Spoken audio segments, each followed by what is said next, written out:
Hey guys, this is Shannon from the Diet Doc of San Francisco, and today we're going to do a meal prep for the week, which is going to be a low carb, high protein, and high fiber meal. So this one is awesome if you're doing a bit of a lower carb diet, or what I like to do is just prep this as my low carb option, and then I can add carbs on different days that I'm going to need more. I can add rice, I can add pasta, I can add sweet potato, whatever it is that I want, but at least I have my vegetables and my chicken already set and prepared to go. So this is what we're going to need, and it should only take you about 25 minutes. And so here are the ingredients. 6 chicken breasts. So these guys are pretty massive, and when we start to weigh them out, you may not need a whole chicken breast depending on who you are. So we'll have 6 chicken breasts, and then at the end we'll see how much we have left over. We have rainbow chard. We're going to do around 3 bunches of these guys. You can do more or less depending on how much you love it. Garlic, shallots. These guys are pretty big. Some shallots are a little bit smaller. You're going to use 4 of them. 2 lemons, some flat leaf parsley, chicken broth, my favorite butter on the planet, which is Kerrygold. This stuff is amazing if you haven't tried it, so good. And of course, salt and pepper. All right, so first we're going to attend to the chicken. We are going to pat dry the chicken first, and then season with salt and pepper.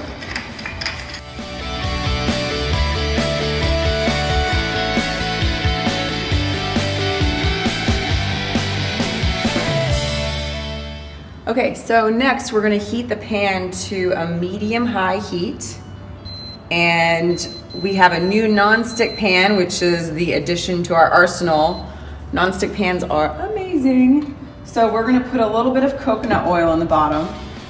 You can also use olive oil, but today we're using coconut oil. So I'm just gonna spread that a bit on the bottom, bring it a little bit higher. So we are going to be placing the chicken in here for 2 minutes per side, just to get a little bit of a golden brown on each side of the chicken.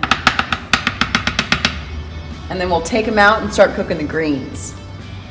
So I'm going to place these puppies into the side. If you hear a little bit of a sizzle, that's a good thing. We don't hear it quite yet, but it's coming. And as these chicken breasts are massive, we'll probably need between 2 and 3 minutes per side. So whatever it takes, just make sure it's a nice light golden brown. Now these guys aren't going to be cooked the whole way. We're just searing them on the outside, getting that nice little brown going. And then we'll set them aside while we cook our greens. Okay, so while the chicken is cooking, I'm going to go ahead and start cutting the chard. So as we cut the chard, we are going to cut the ribs and the leaf separately, because they're actually going to cook at different time intervals. So because the ribs are thicker and meatier, they'll take a little bit longer to cut. So we're just going to go through and strip them all so that the ribs are left over. And we'll put these guys in one bowl, and we'll put all the leaves and fine pieces in a different bowl. So we have 2 of the chicken breasts done. And all I'm gonna do is take them out, place them on a plate, and set them aside, and then I'll start bringing the other ones over. And we'll go through the whole process again for the rest of the chicken breasts.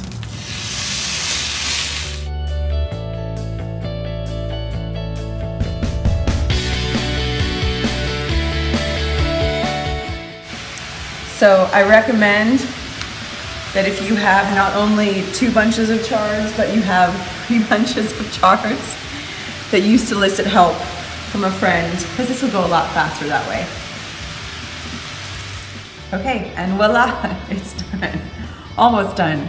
So now I'm going to dice the ribs of the rainbow chard, and then I will cut all of this rapid fire fashion, and I will put them in a separate bowl because they're going to cook at separate times, right?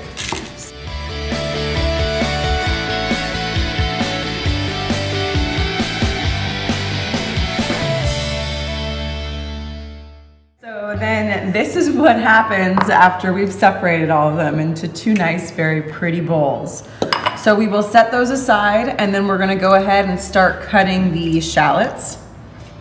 So again, if you haven't seen me do this before, I like to cut off the ends, and then I like to cut it in the middle, and then I will peel off the outer edge, and that just makes my life that much easier. So we just cooked the chicken in this pan, and we are going to add more oil into it. You don't have to do anything with the pan, just keep it just as it is. Adding more oil to the bottom, and because this pan is a little small, we're gonna have to do this in 2 rounds. We will place those guys in here, and then we will grab the other half of the charred ribs. Yeah, and put them in there and let them simmer for about 2 minutes. So while this is cooking, I'm gonna start cutting the garlic up, and then we will add that once all the greens have been wilted in this guy. Okay, so garlic works the same way. I'm just gonna cut the ends off, throw those aside, and I will cut it right down the middle when they are fat, and then the outsides, they just come right off. So we're gonna start putting in some of the greens here. I'm just gonna layer it up. We are going to use just about half of the quantity right now, because we'll do these in 2 different rounds. So when some of this wilts down a bit, I can add a little bit more, and then we're gonna add the garlic, and then we're actually gonna put the chicken right in here and cover it up and let it all cook together. So as you see, you can tell that the first round of the leaves has already cooked down a bit. So we're just gonna add a little bit more. And then as I go through this, we will salt and pepper to whatever your desired taste is. A little here, a little there. And then wait for the second round of greens to kind of wilt down, and then we'll add the garlic. So garlic cooks really, really quickly, which is why we're putting this in the last thing for the veggies. If you put garlic in first, it tends to burn quite fast. So putting garlic in towards the end of a meal will help to really keep the flavor strong and help the garlic not to burn. We are now going to take the chicken breast that we already pre-seared and nestle it in there along with the chard.